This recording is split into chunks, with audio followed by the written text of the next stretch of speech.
Welcome to the Outer Rim Rookie, a beginner's journey to join the 501st and Rebel Legion. My name is Rob Williams. Today we're talking about the hoses. This was a challenge, I tell you. And if you talk to any AT-AT driver, trying to find hoses that properly fit and bend and look right, it's a challenge. In today's episode, we're going to focus on how to build the AT-AT driver hoses. We're going to show you the CRL, where I got these bad boys, and how I was able to bend it into shape.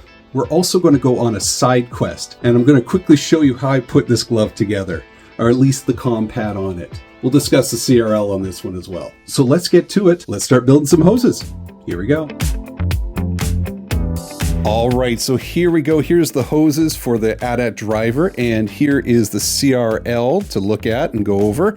This one's pretty straightforward. They have to be gray ribbed hoses, about 1 1/4 inch in diameter. Now, the CRL does talk about having it to go over the contour of your body. It goes into the canister, which is what this section is right here, and then this section will go into the box in the front. And as you can see, it loops down. This was supposed to go over the shoulder, and then down at the end here, it loops around and into the box. I use a magnet, which you'll see in the build, but some people have their hoses just kind of do one straight loop around and into the box. And I think that's fine, as long as it's not too big or all over the place, I guess. And in this video, you'll see how I was able to shape it. It's hard to find flexible hoses, and this is as flexible as I'm gonna get it. So that's it. That's about it for the CRL. Looks like a hip bone here. Looks like the pelvis. Now let's talk about the gloves. Okay, so here are the gloves. I won't go into too much detail about the gloves itself. I made a video earlier about the gloves, the CRL, and what color you need and how it should look. I chose white because I'm wearing white armor, but gray gloves for gray armor. What I want to focus on is the comm pad. I got this comm pad from Pilot Bay.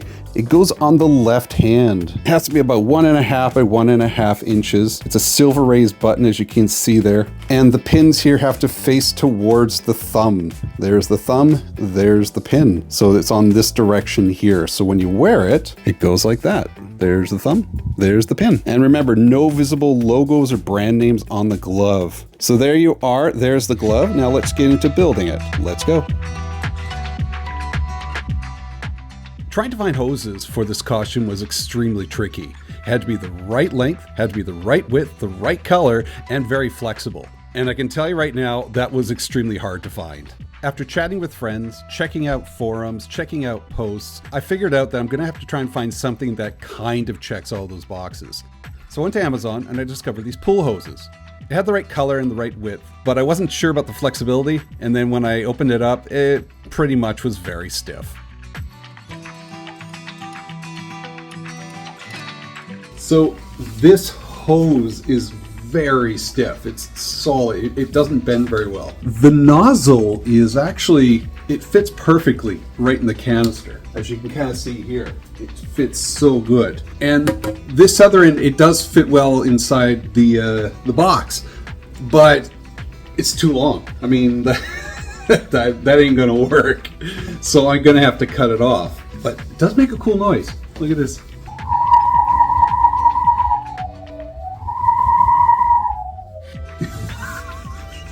That's pretty awesome. So one method that a lot of people use to bend their hose is using a coat hanger. I would simply uncoil it, bend it to make 2 wires inside, and then stuff it in.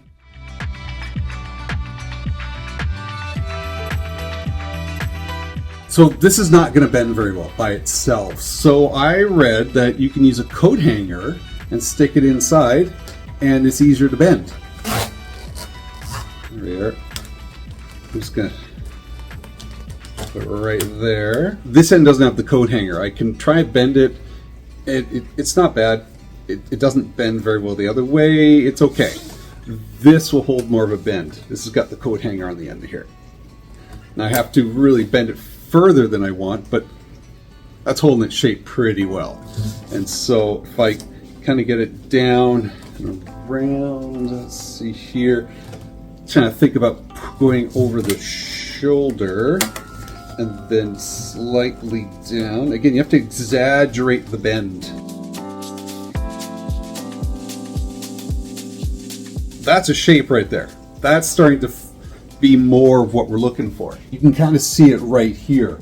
It kind of goes around and over, and this is where the box will be. It's still a work in progress, but feel like I got something. I feel like I got something here. The only thing I'm concerned about is transportation. I have to transport these hoses from place to place in a kit, and so am I going to be fiddling with this every time I plug it in and then plug it in? This is going to be a tricky costume to transport because I have to be very aware of the Greeblies around and the hose that goes around here into the chest box.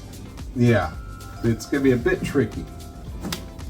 Oh yeah, I got to pull out the canister. The canister has to come out just a bit here. There's not enough room to stick it up there, so I got to tilt it out just a little bit more. Might have to give some more spacing inside. All right, well, that's the next step. You can see right here, I already pulled out the canister just a little bit, just so I can slide up the hose. And it's in there pretty well. I'm like, that's pretty solid in there. It's not a lot of space. And I got to figure out, and this is probably where I'm going to have to use the second person here, but kind of figure how to go around over the shoulder. I bet you it's a little higher than this. So over the shoulder, and then down and into the chest box. And that's a good start. As I spent a few days trying to figure out and maneuver the hose, I decided I got to figure out how to plug it into the box. I played around with a whole bunch of ideas, and I ended up going to Home Depot finding these little Greeblies in the plumbing aisle. My buddy Hose Nose, who's a Thai pilot, suggested to use magnets. That's what he uses in his kit. So I kind of stole his idea. I inserted the nozzle with some foam just to fill in some of the space, glued in an earth magnet on top of that,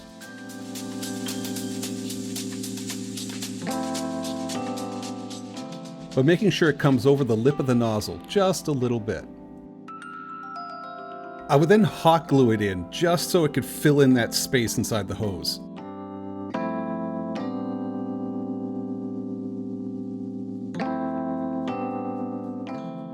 And then I used some quarters and glued it inside the box. I've already dumped so much money into this project already, what's another 50 cents?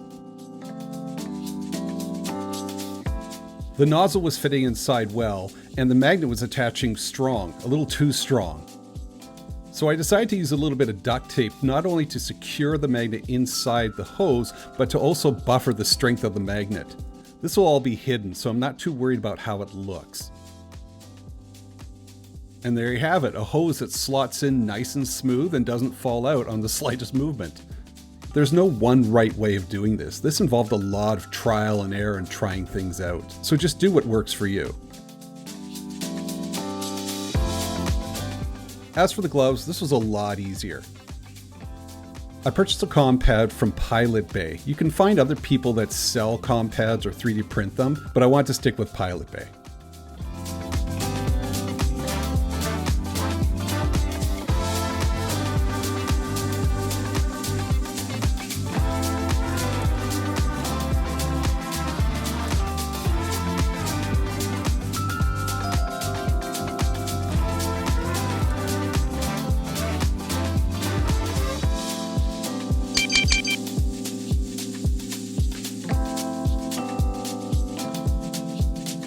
So as you can see, here are the hoses. They're all done. This is going to be interesting when I wear it for the first time out on a troop. How you wear it as a costume and how you navigate in public are two different things. I have a feeling this is going to be extremely stiff and I'm not going to be able to tilt my head a lot just after trying it out for a bit. But I'm pretty proud of the job. Another challenge with these hoses is how am I going to transport these things, because they have to maintain some sort of shape. And I'd rather not bend and fool around with them too much. Something I gotta figure out. So there you go. All the links for the hoses and the glove and the comm pad and everything will be down below. So check them out. The CRL as well. I think this is it. I think we're pretty much done. So next week, I'm going to show you how I put on this costume from the bucket to the boots. And then we're going to take some pictures and submit them to the Outer Rim Garrison. Super excited. We're nearly done. So thanks for watching. If you want to know how I put the rest of this costume together, check out my previous videos. I've also got the Outer Rim Rookie Facebook page with photographs, links to help you build your AT-AT costume. And don't forget to like and subscribe to the Generation X Week podcast, where we're not only talking about AT-AT driver costume or Scout Trooper costume, but we're talking Ghostbusters. We're doing a podcast on 80s, 90s pop culture. It's a great channel. I think there's something there for you. So help the channel grow. So thanks a lot. Thanks for watching. And remember, armor and hoses are built on hope. Bye.